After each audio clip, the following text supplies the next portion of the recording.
Tonight, we have new details into a man accused of killing his wife in St. Cloud over the weekend.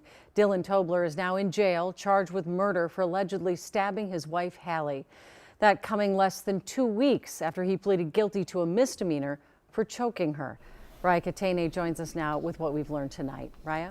Julie, that choking incident took place over the summer when Hallie Tobler also told police her husband had punched and ripped up a photo and was having delusions. Now, we should note the victim in this case is the daughter of a former St. Cloud City Council member who is also running for Minnesota governor but has since suspended his campaign.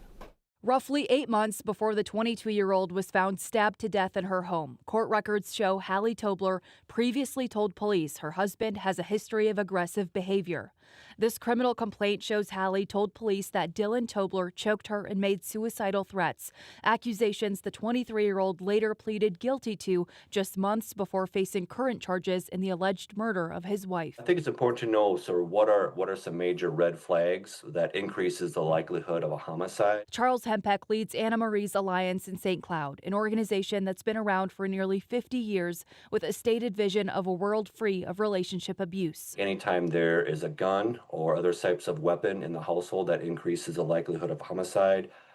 Strangulation or attempted strangulation is another precursor to homicides. Anna Marie's Alliance. For years, Hempek says he and partner organizations in central Minnesota saw progress in preventing deaths related to intimate partner violence.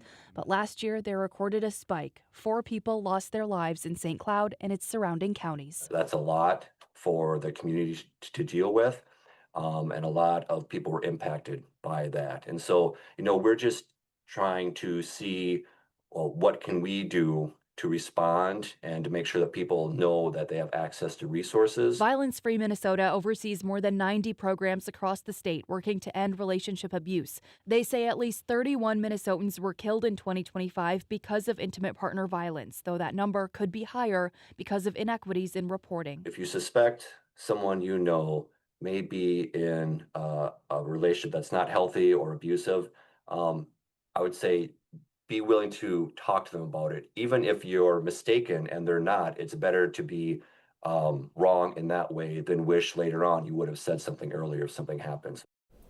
Violence Free Minnesota tells me they have not seen a clear or steady increase in the number of intimate partner homicides since they began tracking these deaths in the late 80s, but they do continue to stay in the double digits year after year. This is the Minnesota Day One Crisis Line. It is available 24/7 if you need any help with domestic and sexual violence or trafficking. Interpreters are available and it is totally free. Julie. All right. Thank you, Raya.